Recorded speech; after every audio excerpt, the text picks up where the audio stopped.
Hello and welcome students, Gyanjyoti coaching সেন্টারের পক্ষ থেকে তোমাদের সকলকে আরো একবার স্বাগত।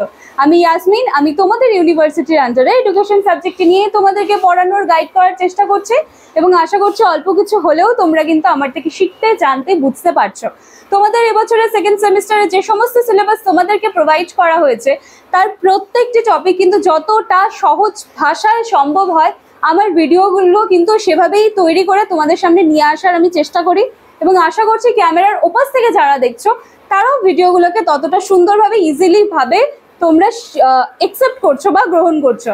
আচ্ছা, তোমরা যারা এখনো আমাদের জ্ঞানজ্যোতি কোচিং সেন্টারের সাথে যুক্ত হতে পারোনি বা আজকাল করছো তারা কিন্তু অলরেডি লেট, কারণ আস্তে আস্তে আমরা এক্সামের দিকে এগোচ্ছি এবং আমাদের অনেকগুলো টপিক শেষ হয়ে গিয়েছে। আমরা ইতিমধ্যেই কিন্তু ইউনিট 4টা স্টার্ট করতে চলেছি, সেজন্য কিন্তু আর দেরি করো না, আর দেরি না করে যত তাড়াতাড়ি সম্ভব হয় আমাদের সাথে যুক্ত হয়ে যাও।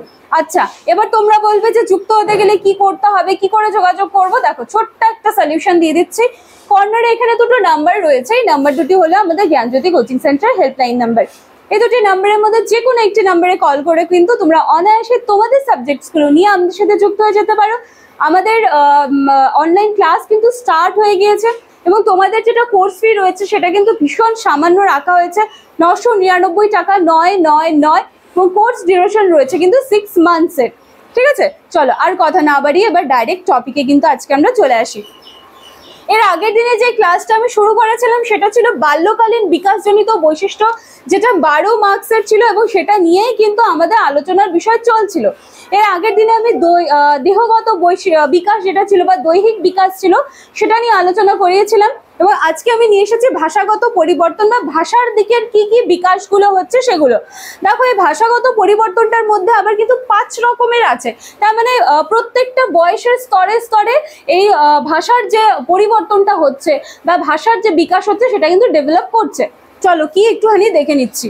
2 থেকে 3 বছর বয়সে কি হয় যে বাচ্চাদের মধ্যে শব্দ ভান্ডারটা বাড়ে, ওয়ার্ড স্টকটা তাদের মধ্যে বাড়ে এবং এই সময় বাচ্চারা অতীতকাল সম্বন্ধীয় যে শব্দগুলো আছে সেগুলো কিন্তু ব্যবহার করতে ভীষণ স্বাচ্ছন্দ্য বোধ করে বা তাদের মধ্যে অতীতকাল সম্বন্ধীয় যে বাক্যগুলো থাকে সেই ধরনের শব্দগুলোর কথা বলার একটা প্রবণতা কিন্তু তাদের মধ্যে দেখা যাচ্ছে।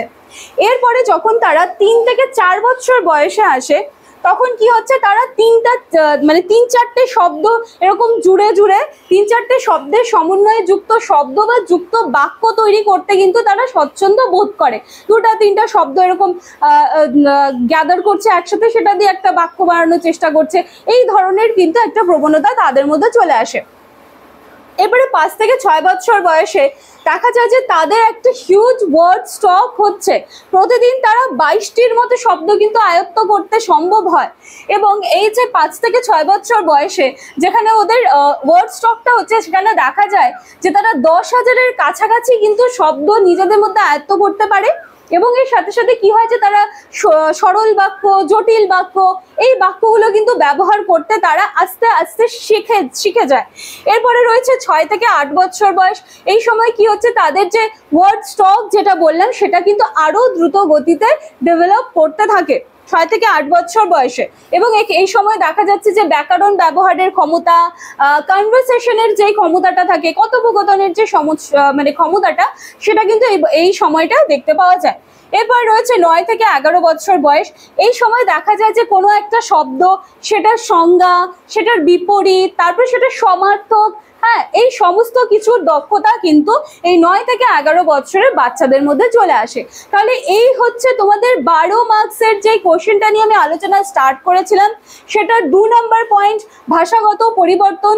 ভাষাগত পরিবর্তনটা আজকে আলোচনা করিয়ে দিলাম। নেক্সট দিন আমি মানসিক পরিবর্তন আর বাকি যে সমস্ত পরিবর্তনগুলো আছে সেই পরিবর্তনগুলো নিয়ে আবার আমি নিজের ক্লাস নিয়ে চলে আসবো তোমাদের সামনে। আচ্ছা, আজকের ভিডিওটি ভালো করে দেখবে।